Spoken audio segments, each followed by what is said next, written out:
El día de ayer hablaron ya por teléfono el canciller Juan Ramón de la Fuente con el secretario de Estado Rubio. Fue una muy buena conversación. Se habló de temas de migración, de temas de seguridad y a partir del día de ayer pues inician ya estas conversaciones. Luego de que Estados Unidos anunciara redadas de migración en lugares previamente protegidos como escuelas, iglesias y hospitales. ¿Su opinión de esto y qué le dice a los migrantes y a los consulados? Pues por supuesto no estamos de acuerdo y para proteger a nuestros connacionales pues están los consulados y un equipo también para ver el tema de la atención telefónica, todos ellos, para el apoyo legal. Y en caso de que sean deportados o en caso de que quieran regresar de manera voluntaria, pues este apoyo que les vamos a dar. El número de personas que llegan a la frontera norte, que ha disminuido de manera muy importante. Esto es muy relevante, que es un trabajo al que le pusimos mucha atención desde que llegamos al gobierno.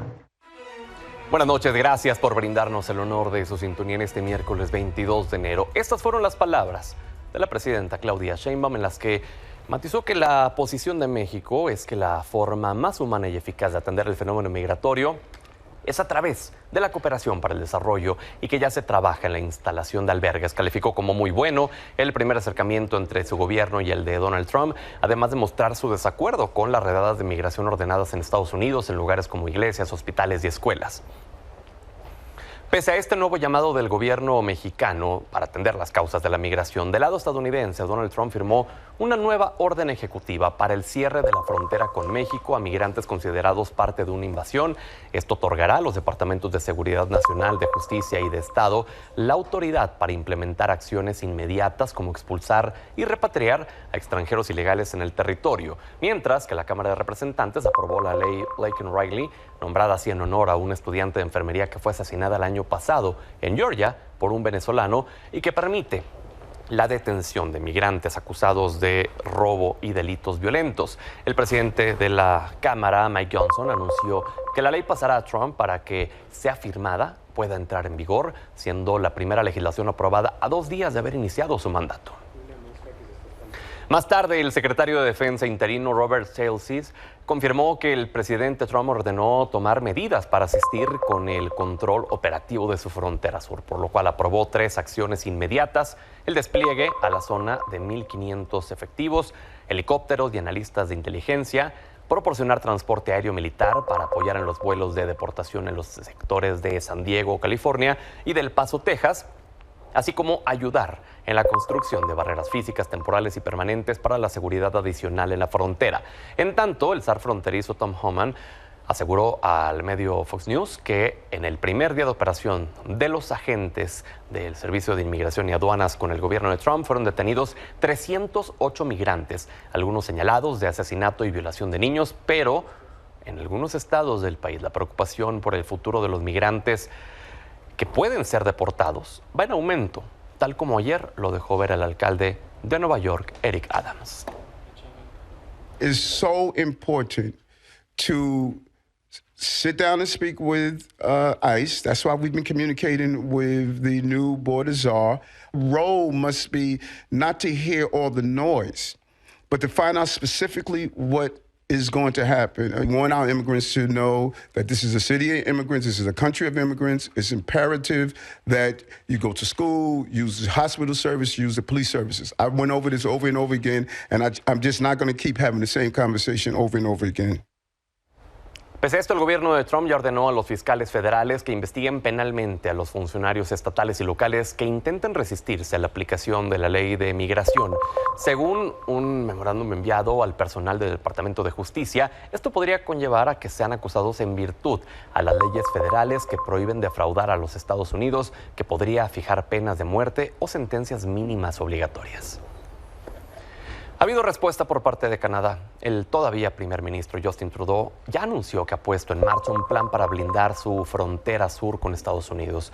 De acuerdo con el medio Global News, esto se llevará a cabo con helicópteros Black Hawk que patrullarán los 9,000 kilómetros de frontera, los cuales 2 de ellos comenzarán a operar a partir de este viernes y que el despliegue de patrullas fronterizas será el domingo. Cambiamos de tema. El Tribunal Electoral ordenó al Comité de Evaluación del Poder Judicial reactivar de inmediato el proceso de selección de candidaturas para la elección judicial, ya que no pueden suspender o incumplir sus obligaciones constitucionales y ninguna autoridad puede frenar un proceso electoral. El comité deberá acatar la reactivación en un plazo de máximo 24 horas que correrán a partir de que reciba la notificación oficial de esta sentencia. Al respecto, el presidente de la mesa directiva del Senado, Gerardo Fernández Noroña, señaló que el Comité del Poder Judicial está más que obligado a acatar la resolución del Tribunal Electoral, pero en caso de que no se haga, advirtió que el Senado será el que resuelva este asunto. Tienen 24 horas para acatar la resolución. Desde el 31, si nos encontráramos ante una situación no prevista para responder de una manera cuidadosa, la Junta de Coordinación Política y la Mesa Directiva de la Cámara de Senados tienen facultades para tomar decisiones y resolver esos asuntos no previstos, que pudiera ser el escenario que ustedes me planteen. Y precisamente trabajadores del Poder Judicial de la Federación amagaron con suspender actividades indefinidamente en caso de que el Consejo de la Judicatura no eche atrás la medida para reducir sus prestaciones laborales. Patricia Aguayo, vocera de los trabajadores, argumentó que lo único que piden es el pago completo de sus prestaciones y que trabajadores de Tabasco, Zacatecas y Chiapas ya iniciaron la suspensión de labores por esta razón. Y bueno, antes de continuar, le informo también que en México el Frente Cívico Nacional presentó una solicitud de registro ante el INE para conformar un nuevo partido político con el nombre Somos México, dirigido a los liderazgos juveniles. Guadalupe Acosta Naranjo, coordinador general, contestó a los señalamientos de que los líderes de esta nueva organización son personajes políticos que pertenecieron a otros partidos, lo cual dijo que buscarán impulsar nuevos perfiles.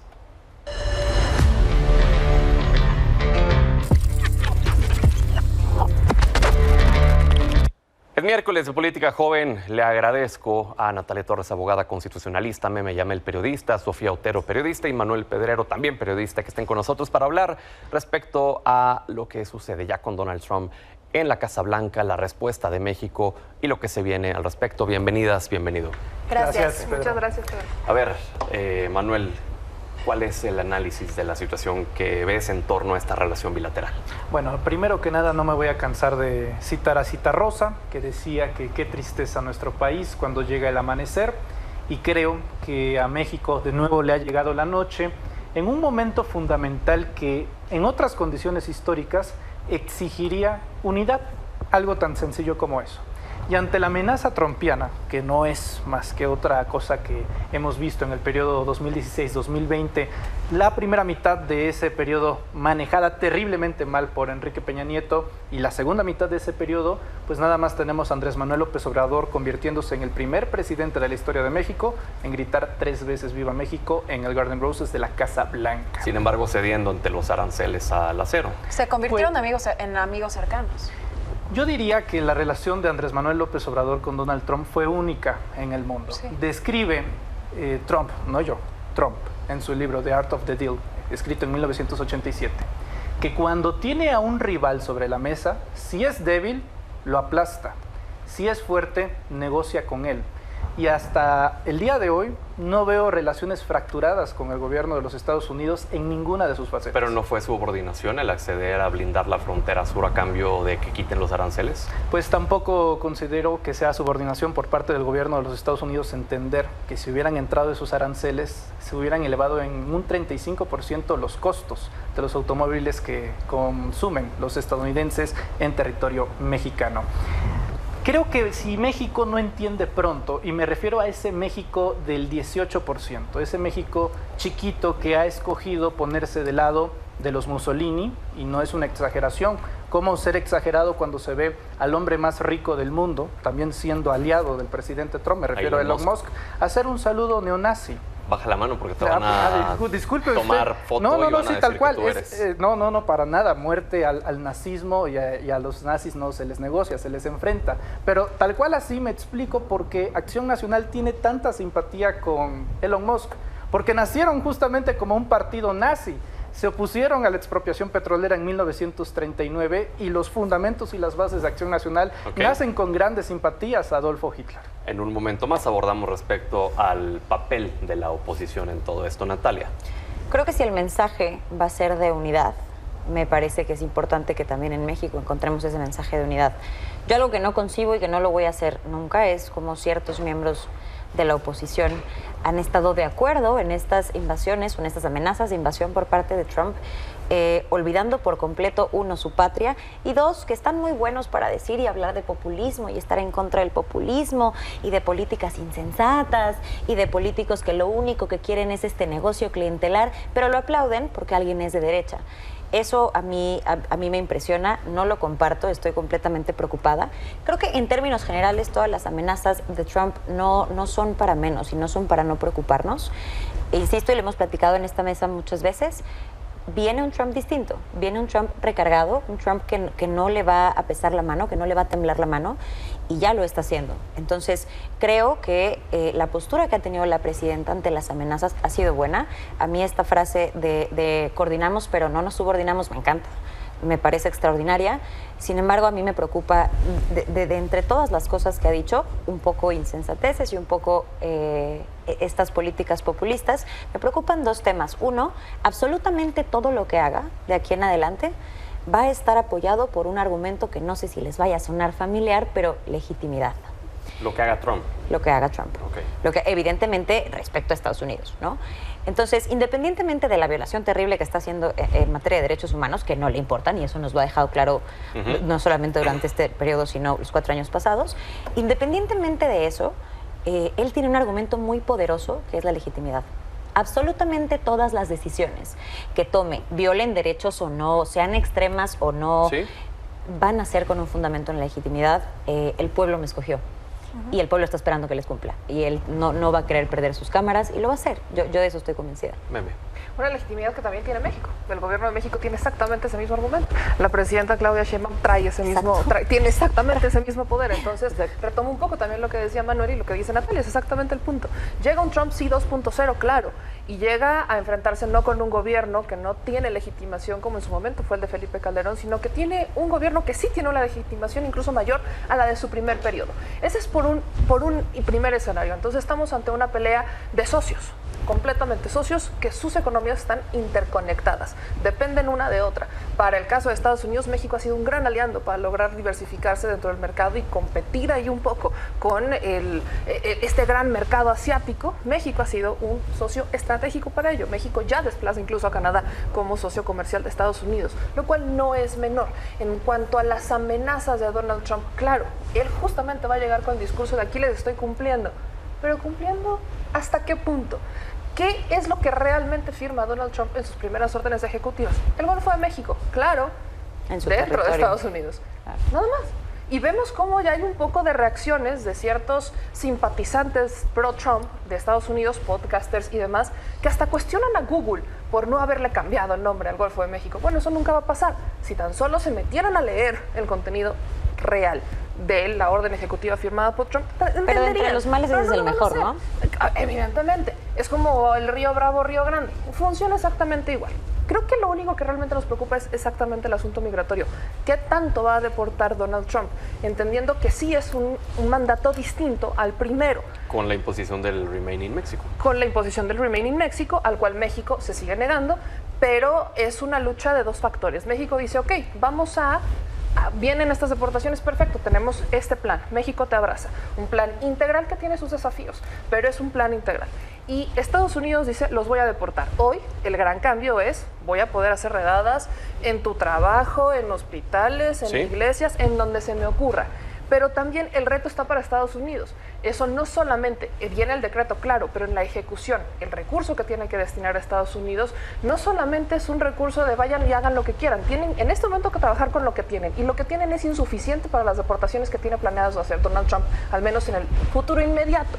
Entonces, tomo el ejemplo del Golfo de México y de cómo fue su decreto para ver que quizás no nos estamos, sí, evidentemente un Trump recargado, pero no un Trump que desconocemos, sino un Trump que sabe quién es su mercado, sabe quiénes son los que lo siguen y también sabe que les puede cumplir simplemente firmando un decreto, aunque el contenido sea distinto. Pero que también sabe que empezó la cuenta regresiva, que no tiene otro mandato que va a poder tener para perpetuar su legado, y que lo que no haga desde el día 1 ya no lo va a poder hacer. Y entonces Donald Trump no va a escatimar. Donald Trump no se va a detener por recursos para poder deportar a las millones de personas. Donald Trump no se va a detener por si viola o no derechos humanos. Y Donald Trump sabe que tiene la responsabilidad en él de pasar a la historia como el presidente más importante de Estados Unidos, y actuará en consecuencia. Claro, ¿y qué pasará con el Poder Judicial, por ejemplo, en Estados Unidos, la Corte en Estados Unidos? Vamos ahorita en un momento. Déjate, arreglamos el de aquí. Y ya después vemos. Espérate. Adelante, Sofía. Hablando justamente de la Corte en Estados Unidos, ese es un punto clave. Donald Trump sí llega como una persona distinta a este segundo mandato porque no tiene contrapesos. Como ya mencionaban, tiene la legitimidad. No solamente ganó la elección, ganó el voto popular, ganó las dos cámaras. Tenemos una situación similar a México en la que la oposición, en ese caso los demócratas, son meramente simbólicos. Ellos pueden aprobar básicamente lo que quieran con la representación que consiguieron en las cámaras, y a eso hay que sumarle el Poder Judicial. La Suprema Corte es mayoritariamente conservadora. Entonces, las cosas que está haciendo Trump, que pueden ser percibidas, interpretadas como anticonstitucionales, como cuestiones que violan los derechos humanos. Por ejemplo, en particular, esta cuestión de ya no vamos a dar la ciudadanía si naces en Estados Unidos, dependiendo del estatus migratorio de tus padres, de tus madres, claro. Exactamente. Eso es anticonstitucional. Pero la Suprema Corte está controlada por conservadores. Es la misma Suprema Corte que le quitó el derecho a las mujeres a decidir. Entonces, Donald Trump llega sin contrapesos. Ahora, ¿cuál es la promesa? Una promesa que no tiene ni pies ni cabeza. Dice, voy a deportar de 15 a 20 millones de migrantes ilegales. ¿Cuál es el pequeño problema? Ni siquiera existen 20 millones de migrantes ilegales. Según estimaciones oficiales, estamos hablando de 11 millones de migrantes ilegales que son cruciales para la economía de Estados Unidos. Deportarlos los afectaría gravemente y ni siquiera sería popular, porque entonces si le sumamos aranceles, si le sumamos deportaciones, esta baja en la mano de obra, pues las y los estadounidenses a los que Trump les prometió que iba a bajar los precios, van a ver que cada vez ir al súper les va a salir más caro. Eso no va a ser popular. Entonces hay que preguntarnos qué tanto es retórica y qué tanto va a ser realidad. ¿Por qué digo eso? Si nos vamos a los datos, nada más acotar eso específicamente. Los demócratas, lamentablemente, es una realidad muy incómoda. Son quienes más han deportado. Quien más ha deportado es Obama, que deportó a más de 5 millones de personas. Solamente en su primer mandato, más de 3 millones de personas. Si nos vamos a Biden, solamente en su último año fiscal, diciembre 2023, diciembre 2024, estamos hablando de 271,484 deportaciones. Al día 754. Okay. Y justamente decías que Tom Homan presumía la detención de 308 migrantes en el primer día. Exactamente. Yo había escuchado el dato de 400 personas ingresando en camiones, personas deportadas, 400 personas. O sea, hace la mitad del promedio de Biden en su último año, y eso es lo que están presumiendo. Hay que entonces enfatizar qué tanto va a ser retórica para Trump poderle darle ese visto bueno a sus votantes y qué tanto va a ser una realidad que sí nos afecta en México. Mientras le reditúa en popularidad, pues no importa más, ¿no? Exacto, es exactamente el punto. Manuel, la posición de México tiene que ser agresiva, combativa, nos podemos poner al tú por tú, qué tanto podemos ceder, qué tanto acceder a lo que piden. ¿Qué opinas? Mira, entre otras cosas, a pesar de que nuestro himno nacional es bastante bélico, las relaciones internacionales se nos ha dado muy bien. A nivel mundial, y esto lo puede confirmar cualquier internacionalista, somos ejemplo cuando hablamos de la autodeterminación de los pueblos y de que las sociedades tienen que resolver sus propios problemas dentro de esos marcos. El asunto es que este señor está empezando una problemática de índole mundial. Hasta el día de hoy, siendo las 8 de la noche con 20 minutos, Trump ha amenazado por lo menos a 50 países. Teniendo tantos frentes abiertos, no le veo la misma capacidad de poder si quisiera concentrar sus fuerzas, digamos, China o México. Incluso cuando Hitler comenzó la Segunda Guerra Mundial, ni siquiera le declara toda la guerra a Europa, no, comienza nada más con Polonia y va escalando poco a poco. Este señor ya acaba de decidir hacer una guerra, porque eso es una guerra. Las guerras antes eran bélicas, se disparaban y escupían balas, ahora se disparan y escupen aranceles. Pero no justamente agarras al más débil primero. No, lo que pasa es que si uno analiza las alianzas internacionales de Trump, corresponden estrictamente a dos sentidos. Uno, líderes de ultraderecha, y dos, líderes populares de ultraderecha. Ahí tenemos en el caso de Javier Milei, que según Morning Consult es el tercer presidente con más popularidad del mundo, le gana a Claudia Sheinbaum, por cierto, con el segundo lugar. Y en el caso europeo tienes a Giorgia Meloni, la primera ministra italiana, la más popular de toda Europa. Entonces, ¿por qué, por ejemplo, Trump no le da el mismo apoyo y la misma calidez al presidente de Panamá? Si él también es de derecha. Pero como hay intereses en torno al canal, entonces ahí sí podríamos aplicar la lógica de la debilidad. Trump no creo que le esté apostando firmemente a aliados internacionales sólidos, porque cuando empiecen a quemarse las papas, yo no veo a Argentina saliendo a defender a los Estados Unidos, a pesar de que su presidente, este triste monigote, que ha decidido seguirle la pista a las acciones que ha tomado Trump, se sale de la Organización Mundial de la Salud y del Acuerdo de París, y es lo mismo que está haciendo en el caso de Javier Milei. ¿Qué es lo que ha decidido México? Y creo, voy a decir algo fuerte, México puede convertirse en el faro del mundo, porque la actitud de Claudia Sheinbaum ha sido reconocida por todos. En España la idolatran justamente por haber hablado del tú al tú. Y si uno revisa el cambio de estrategia y de discurso de Justin Trudeau, se dará cuenta que es básicamente un plagio de la actitud de Claudia Sheinbaum después de haberse subordinado en Mar-a-Lago. Natalia. Yo creo que respecto de esta contestación y de cómo en general se está manifestando México en contra de todas las amenazas, a mí me gusta, pero tengo una observación como muy concreta. Tema de aranceles. Contestar ante estas amenazas como, pues yo también te pongo, me parece que no podemos irnos hacia ese lado, porque a pesar de que sí somos para Estados Unidos un socio comercial importante, no lo somos en la misma magnitud. Entonces acabaríamos perdiendo exactamente de la misma manera, y creo que un poco en este mismo hilo que ha tenido la presidenta de vamos a coordinarnos, ahí me parecería que podría tener una cooperación un poco mayor a simplemente salir y decir, pues también ponemos aranceles. Oye, así no funciona. Nosotros, Estados Unidos no es un país exportador, nosotros sí, exportamos el 80%, Estados Unidos no, para nosotros representa un 33% más o menos del Producto Interno Bruto, para Estados Unidos representa un 6%. Hay diferencias, no me parece que sea la mejor idea. Eso en cuanto a aranceles. Para todo el tema de migración, me gusta mucho esta visión humanista, me gusta mucho el decirle a nuestros hermanos inmigrantes que estamos con ellos y decir, oye, cuando regresen voy a darles 2,000 pesos y voy a estar aquí. Me parece una gran idea. ¿Cómo lo vas a hacer? Creo que tiene muchos retos. A mí me parece económicamente insostenible, sobre todo cuando piensas que aquí en México, viviendo en México, tienes a 50,000 millones de mexicanos que no están inscritos en el Seguro Social, que no tienen educación. Híjole, lo veo complicado. Me gusta y quiero ser optimista frente a este tipo de propuestas. No las veo económicamente sostenibles. Meme. Creo que lo que va a ser sostenible ese tipo de políticas es la coordinación entre los estados. Me preocupa, por ejemplo, el caso de Chihuahua, que la propia gobernadora ha dicho que ahí no quiere a los migrantes. Y estamos hablando de Chihuahua, un estado fronterizo, está Ciudad Juárez. Entonces, aquí creo que lo que va a ser clave para que esta estrategia funcione es justamente esa coordinación y además el seguimiento. Porque no es nada más el te voy a dar los 2,000 pesos, es te voy a reintegrar a la actividad económica mexicana, algo para lo que los empresarios evidentemente están agradecidos. ¿Por qué? ¿Qué pasa con la mano de obra migrante que va a llegar a México? Es mano de obra ya especializada y ellos ya son bilingües. Entonces, ¿qué es lo que van a recibir los empresarios que estén empleando a los migrantes? Obviamente van a recibir una mano de obra especializada, lo cual va a ayudar a mejorar sus procesos. Eso es un ganar para México, claro. Obviamente, por ejemplo, pensemos en aquellas personas que tienen, supongamos, 40, 50 años, que en este momento tienen problemas porque dicen, es que a mí ya no me contratan, que nunca se fueron de México, pero aquí están. Evidentemente ahí tienes ese mismo vacío, como en el tema de salud. ¿Qué pasa entonces con los mexicanos que no están todavía inscritos? Obviamente son retos que tiene que ir atendiendo el gobierno de México entre los que están acá e ir equilibrando. Pero algo que a mí me interesa mucho poner sobre la mesa es un poco lo que estaban diciendo en el caso de Estados Unidos y lo que mencionabas hace un rato. Este es el segundo mandato de Estados Unidos de Trump y él quiere trascender.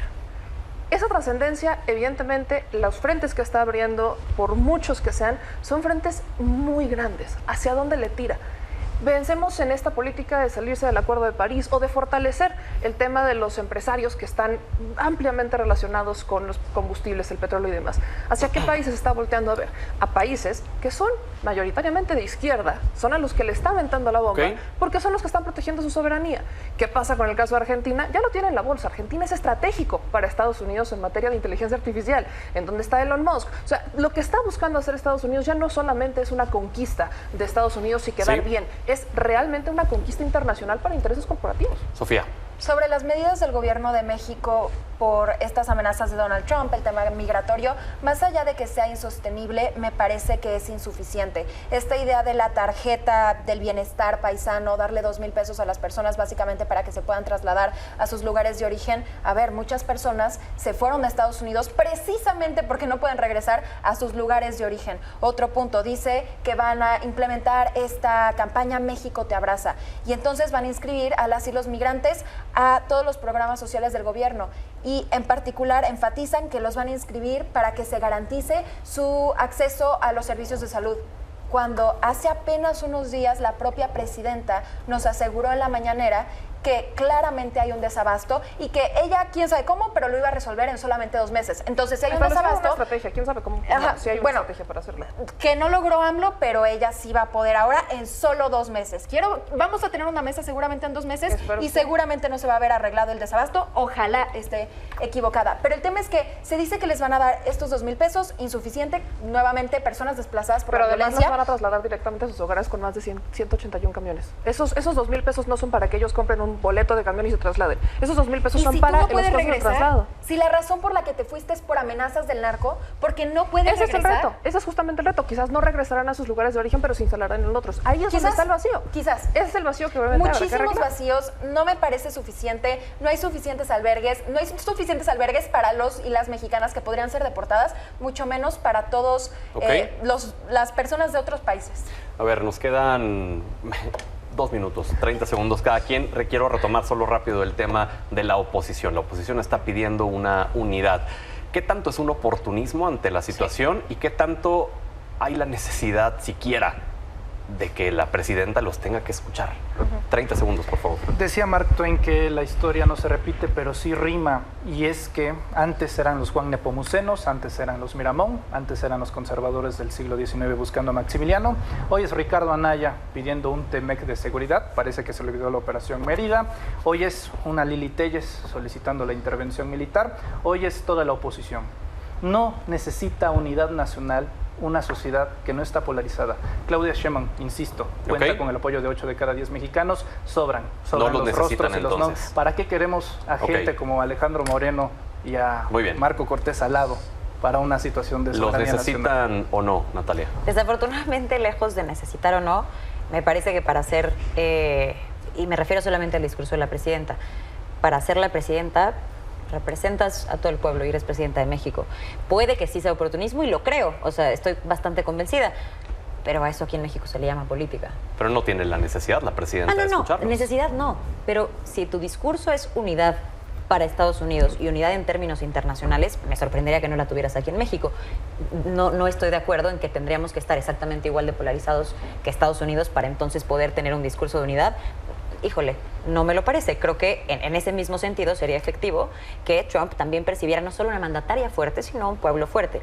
Y tener mínimo ese discurso a mí me parece que podría ayudar por parte de la presidenta. Tú dices que sí los escuchan entonces. Yo, por supuesto, claro. Meme. Ni siquiera la oposición está unida en sí. Entonces, hablando de los partidos políticos, a quien tiene que escuchar la presidenta y con quien tiene que generar acuerdos son con los gobernadores, con los presidentes municipales, que hay presidentes municipales de oposición, hay gobernadores de oposición, y es lo que está haciendo. Son con los ejecutores con los que hay que generar una opinión. Que los propios ejecutores no están unidos con sus propios partidos políticos. En los legisladores votan de una manera y los ejecutores actúan de otra. Entonces, a quien tiene que escuchar es ahí. Sofía. Dejándolo brevemente, Claudia Sheinbaum no necesita los aplausos de la oposición y la oposición no se ve bien aplaudiéndole. Gracias por haber estado con nosotros. Gracias, Pedro. Vamos a la pausa, regresamos. Ante la posibilidad de que a partir del 1 de febrero entre en vigor el 25% de aranceles de parte de Estados Unidos a México, ¿cuál es el impacto económico que podría tener esta decisión? Le agradezco a Patricio Morelos, politólogo, que esté con nosotros. Bienvenido, Patricio. Hola, Pedro, ¿cómo estás? ¿Qué datos traes al respecto? Mira, yo te diría que si esto fuera una serie de televisión, estaríamos en el primer capítulo de la segunda temporada. Se ha hablado mucho en términos de migración, se ha hablado mucho sobre el tema de seguridad y la colaboración que pudiera haber entre México y Estados Unidos. y no creo que se haya hablado demasiado sobre el tema económico, ¿no? Se habla de ciertas presiones, de ciertas amenazas, pero no de los riesgos y de lo que implicaría la ejecución de todas estas amenazas o propuestas que ha ido planteando el ya presidente Donald Trump. Si vamos un poquito al contexto, yo te diría, uno no puede pensar en términos económicos en Estados Unidos sin México, ni en México sin Estados Unidos. México es el principal socio comercial de Estados Unidos, la actividad económica es mayor que la que tiene con China, que la que tiene con Canadá, que la que tiene con Alemania. Y esto obliga a Donald Trump y obliga también al gobierno de México a tener que negociar. Hay algunos datos. Mira, el 15% de los productos importados a Estados Unidos vienen de México. El 80% de las exportaciones de México, de los productos que salen del país, van hacia los Estados Unidos. Y también México es el país que más le compra a Estados Unidos. El 40% de los productos que llegan a nuestro país vienen de Estados Unidos. Por eso, cuando Donald Trump viene y habla de la posible imposición de aranceles del 25%, hay que ponernos a analizar y a revisar hasta qué punto va a ser 25%. Pero si va a ¿no está Donald Trump buscando una economía cerrada, un proteccionismo a la economía que por lo tanto buscará que el impacto de una imposición de aranceles o de un comercio bilateral débil con México no les impacte tanto, porque para ellos el consumo, lo nacional, va a ser lo primordial para Donald Trump? Hay productos que se producen en México y que no puedes sustituirlos por completo, ¿no? Ya en 2019 se dio la amenaza de imponer aranceles del 5% y una semana después Trump se echó para atrás. Hoy se habla del 25%, se habla de que puede ser a productos específicos, no a toda la actividad comercial, porque hay que decirlo, de imponerse tendría un costo económico muy grande para México, muy probablemente habría una crisis económica, se perderían empleos, habría muchísima mayor informalidad y por supuesto que subiría el dólar, pero eso también impacta en Estados Unidos. Hay que pensar en la economía de California, en la economía de Texas, en la economía de Arizona. Simplemente, si se cumple esta amenaza de las deportaciones masivas, también se termina impacta. El Tratado de Libre Comercio. Si revisamos el mensaje inaugural y las primeras declaraciones, ya amenazó a México, amenazó a Canadá, ya Justin Trudeau tuvo que tomar decisiones junto con su renuncia, amenazó a China, amenazó a la Unión Europea. Es decir, este riesgo es latente. Estamos viendo un Trump 2.0 que, como lo ha venido diciendo en sus libros, amenaza a la hora de negociar. Y esto, en los próximos 10 días, de aquí al 1 de febrero, obligará a México a tomar decisiones en términos de qué va a hacer con la migración, cuál va a ser la relación en la frontera. Ya Estados Unidos mandó 1,500 militares a su frontera con México. ¿Cuál va a ser la postura que van a tomar en términos de seguridad? ¿Van a colaborar? ¿Qué impacto tiene esto en la declaración de los grupos del crimen organizado como grupos terroristas? Y bueno, creo que son los próximos 10 días más importantes de México en muchos años. Entre otros frentes que abrió, como el de Rusia también, de imponer aranceles si no termina la guerra. A un tema que no se ha platicado mucho es el impacto social de la retórica de Trump. En Estados Unidos, el que ver a tu presidente estar abiertamente en contra de los migrantes, de la comunidad LGBT, etcétera, de todos estos grupos contra los que se ha ido de frente, ha provocado también que las personas que lo pensaban, pero no se atrevían a decirlo, ahora se sientan con la libertad de poder denostar, de poder humillar a estos grupos. En la primera versión de Trump, diríamos que era el presidente políticamente incorrecto. Aunque la gente lo votó, difícilmente uno salía en redes sociales, en medios de comunicación, a afirmar y reafirmar las posturas del presidente. Hoy parece que la narrativa ha cambiado completamente, se expresa, se ve en las calles, se ven declaraciones, incluso ya muchos políticos del Partido Republicano han salido con posiciones muy duras, lo vemos a nivel mundial, claro. La posición del presidente de Hungría, el papel que está jugando Javier Milei y la importancia que se le dio en la toma de protesta de Trump. Entonces, bueno, estamos viendo un cambio en la narrativa y en las posiciones. Y veremos un cambio también en la política estadounidense después de Trump. Si logra perpetuar su legado, me atrevería a decir que no habrá más republicanos, sino habrá trumpistas y serán los trumpistas contra los demócratas. Patricio, gracias. Gracias, Pedro.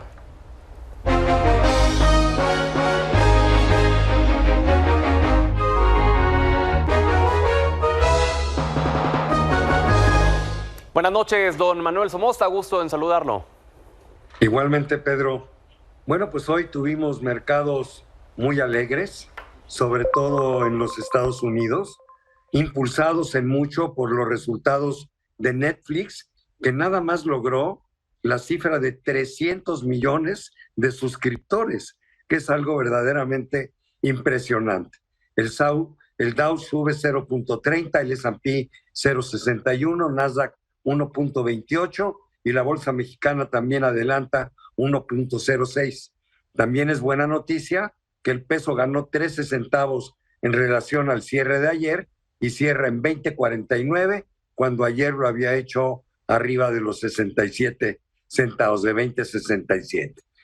Lo que está sucediendo en relación al tipo de cambio es que los mercados creen que Trump está en periodo de negociación y que efectivamente no va a aplicar los aranceles que amenazó poner en México y Canadá del orden del 25%. Más bien lo que está haciendo es lograr compromisos por parte de los dos gobiernos, México y Canadá, en relación a las peticiones que ha hecho, y en base a esos compromisos, bueno, pues podrá modificar o no sus amenazas y dictará una política comercial. Algo hará, no me cabe la menor duda. Sin embargo, los mercados, por el tipo de cambio que está realmente bastante leve, yo creo que los mercados lo que están pensando es que Trump no va a aplicar los aranceles tal y como lo ha estado anunciando en repetidas ocasiones. Pero bueno, falta poco para que sepamos eso, falta poco para que lleguemos a febrero, y lo que vamos a seguir viendo es todo este tipo de declaraciones de una persona que es tremendamente activa, tremendamente agresiva, y está abriendo demasiados frentes en prácticamente todo el mundo. Pero ya se le aventó a Rusia, a China, obvio a México y a Canadá, también amenazó a la Unión Europea. En fin, es un estilo muy peculiar.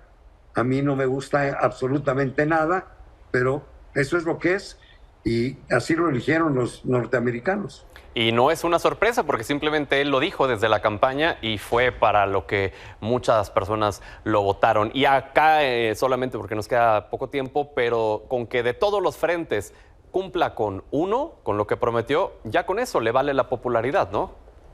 Así es, así es. Y la gente parece que lo está apoyando, ¿no? Mucho. Entonces, pues son malas noticias para el mundo la presencia de este líder. Caray, pues bueno, tendremos los siguientes casi 4 años muy interesantes en el plano geopolítico. Gusto en saludarlo, don Manuel. Igualmente, Pedro. Buenas noches. Buenas noches. Saludos a la audiencia. Pausa, regresamos.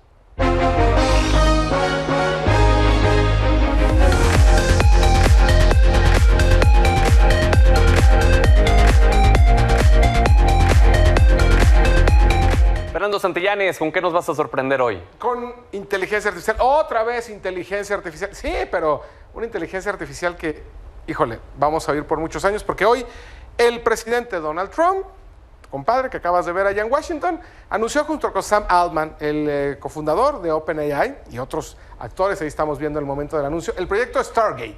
Ya parece ciencia ficción, el nombre me encanta, ¿no? Como cuando fue el proyecto Star Wars, ¿recuerdas? Sí, de Ronald sí. Reagan.